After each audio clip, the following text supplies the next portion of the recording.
ఉన్న బంగారాన్ని విడిపించి ఆ రోజు ఆన్లైన్ రేటుకే మేము కొంటాం. Sharma gold company. నమస్కారం, వెల్కమ్ టు సుమన్ టీవీ.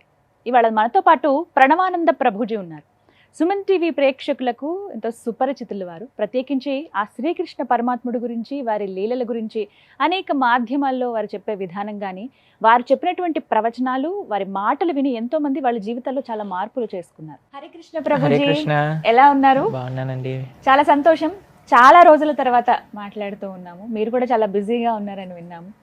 అలాగే వివిధ దేశాలలో కృష్ణ భక్తి గురించి, అలా కృష్ణుడి లీలల గురించి మీరు ప్రవచనాలు ఇస్తూ ఉన్నారు. ఆస్ట్రేలియా వెళ్ళున్నారు రీసెంట్గా, తెలుసుకున్నాము. ఎలా ఉంది మీ ప్రస్తుతం మీ జర్నీ, ఎలా సాగుతోందండి? చాలా బిజీగా సాగుతుంది. ఒక ప్రోగ్రామ్ తర్వాత ఇంకో ప్రోగ్రామ్, ఒక ప్లేస్ తర్వాత ఇంకో ప్లేస్, ట్రావెలింగ్ ఎక్కువగా అవుతుంది అనమాట. సో సమ్హౌ ఇప్పుడు భగవంతుడు ఆ సేవని ఇస్తున్నారు, చేస్తున్నాం. అలాగే ఇవాళ ప్రత్యేకం ఏంటంటేనండి, ఎప్పుడు సింగిల్గా నేను ఉంటాను, ఒక యాంకర్గా నేను కొన్ని ప్రశ్నలు అడుగుతాను, మీరు వాటికి సమాధానాలు ఇస్తూ ఉంటారు. వ్యూవర్స్ అడిగిన కొన్ని క్వశ్చన్స్ కామెంట్స్ రూపంలో ఉన్న వాటిని మాత్రమే మీ ముందు ఉంచాను. కానీ ఇవాళ మీ వీడియోస్ చూసి చాలా వరకు పరివర్తన చెందినటువంటి కొంతమందిని తీసుకొచ్చాను.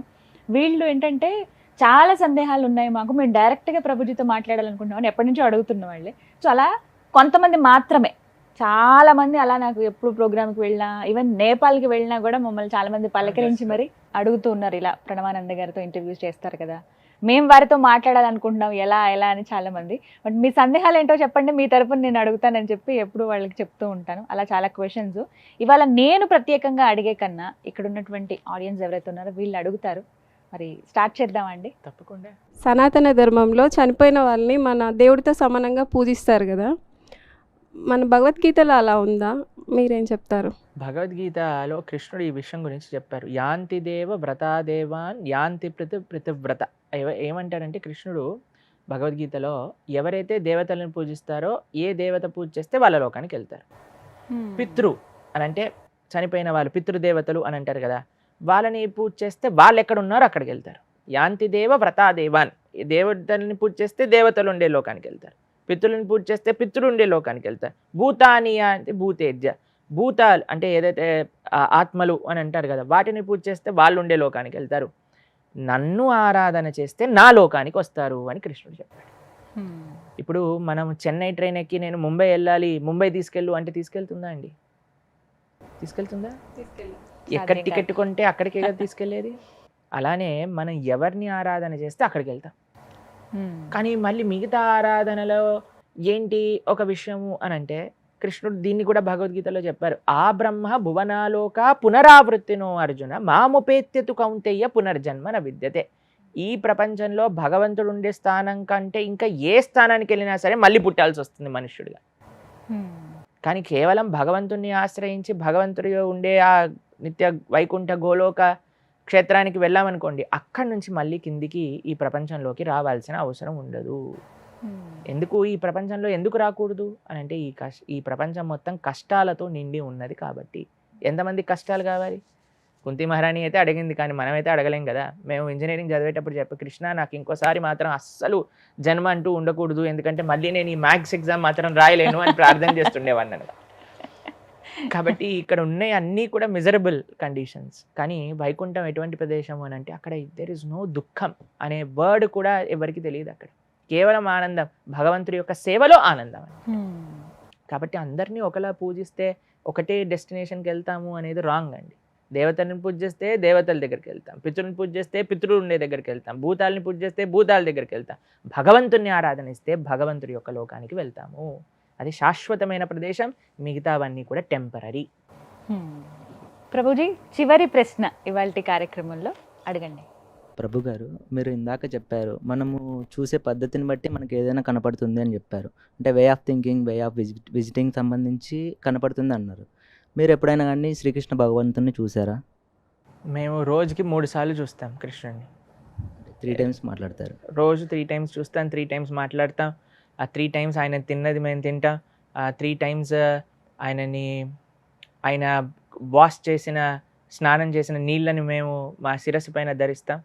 ఎక్కడో తెలుసా? ఆలయంలో. గీతాంజలి గారు వచ్చి మా బ్రాదా బృందావన్ బిహారీని చూశారు, దర్శనం చేసుకున్నారు. చక్కగా ఉంటారు. ఆలయంలో ఉండే మూర్తి భగవన్నుడికి అభిన్నం. ఆయనే స్వామి సాక్షాత్తుగా ఆలయంలో దర్శనం ఇస్తున్నారు. ఆ నమ్మకం మాకు 100కి 1000% ఉంది. కాబట్టి మేమేదో బొమ్మని చూస్తున్నాము అని ఆయన ముందుకు వెళ్ళాం. మేము ఆ కృష్ణుడు, శ్రీమతి రాధారాణి అక్కడ ఉన్నారు అనే భావనతో ఉంటాం.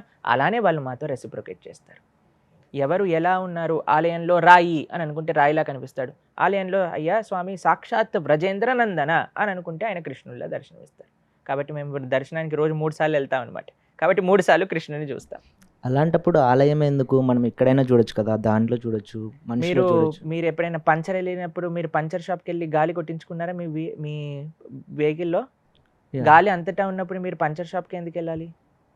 ఎక్విప్మెంట్స్ ఆడ ఉంటాయి కాబట్టి. అందుకే ఆలయానికి ఎందుకు వెళ్తాము అని అంటే అక్కడ భగవంతుడి యొక్క శక్తి కేంద్రీకరమై ఉంటుంది, ఈజీ టు యాక్సెస్ ఉంటుంది. అలే మనం కూడా గాలిని ఇలా పట్టుకొని టైర్లోకి వేసామనుకోండి, వెళ్తుందా గాలి?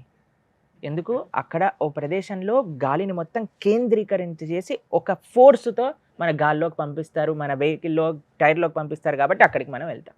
గాలి అంతటా ఉన్నది, కానీ మనం ఆ పని చేయలేము. ఒక కేంద్రానికి వెళ్ళాలి, ఎక్కడైతే అది కాన్సన్ట్రేట్ అవుతుందో.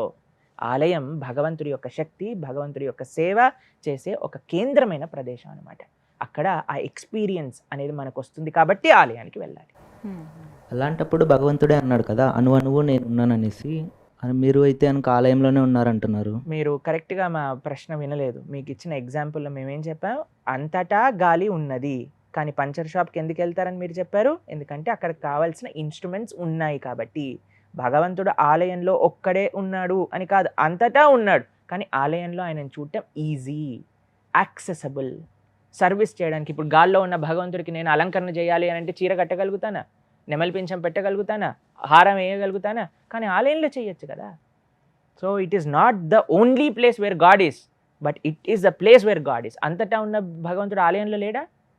అంతటా ఉన్నారని నమ్ముతారా మీరు భగవంతుడిని? కాబట్టి ఆలయంలో కూడా ఉన్నాడు కదా. కాబట్టి ఆ ఆలయంలో భగవంతుడు ఇంకా యాక్సెసబుల్ అవుతాడు. ఇప్పుడు H2O వాటర్ అంటారు. ఆక్సిజన్, హైడ్రోజన్ 2 గాల్లో ఉంటుంది. కానీ నీళ్ళు కావాలంటే వాటర్ బాటిల్లో తాగాలి. కానీ ఇట్లా గాల్లో నుంచి ఆక్సిజన్ ఇంకా హైడ్రోజన్ తీసుకొని నోట్లో వేసేసుకొని మనం ఇప్పుడు నీళ్ళు తాగేసాము అని అనలేం కదా. ఎక్కడైతే దాని ప్రజెన్స్ ఫీల్ అవుతుందో అక్కడ మనం వెళ్ళాలి. అది వాటర్ అయినా కానీ, గాలి అయినా సరే, ఏదైనా. అలానే భగవంతుడు కూడా అణువులో ఉన్నారు, మన హృదయంలో పరమాత్మలా కూడా ఉన్నారు. ఆలయానికి వెళ్ళి ఆయనని దర్శించి ఆయనని సేవిస్తే ఈ రియలైజేషన్ ప్రాక్టికల్గా మారుతుంది. ఫస్ట్ కనీసం ఆలయంలో చూడటం నేర్చుకోవాలి. జనాలు ఆలయంలో ఉండేవాడిని రాయి అంటున్నారు, ఇంకా బయట ఎలా చూస్తారు దేవుడిని చెప్పండి? కనిపించే దగ్గర చూడకపోతే కనిపించిన దగ్గర ఎలా చూస్తాం? ఫస్ట్ కనిపించిన దగ్గర అలవాటు చేసుకోవాలి మనం భగవంతుడిని చూడడానికి. తర్వాత మిగతా అన్ని చోట్ల కూడా ఆయన కనిపిస్తాడు. అదే ప్రార్థన మనకు ఉండాలి. Hare Krishna. Right, thank you so much అండి. మీరందరూ పార్టిసిపేట్ చేశారు, మీ సందేహాలను అడిగారు. ప్రభుజీ మీ మనసు నొప్పించుంటే క్షమించండి. మా మనసు మాకు క్వశ్చన్స్ అడిగే వాళ్ళంటే చాలా ఇష్టం ఇష్టం కదా. ఎప్పుడు అదే అడుగుతారంటే ప్రత్యేకంగా ఉంటుందనే ఈ విధంగా కార్యక్రమాన్ని ఏర్పాటు చాలా చేశారు. సంతోషం. చాలా సంతోషం అండి. హరే కృష్ణ. హరే కృష్ణ.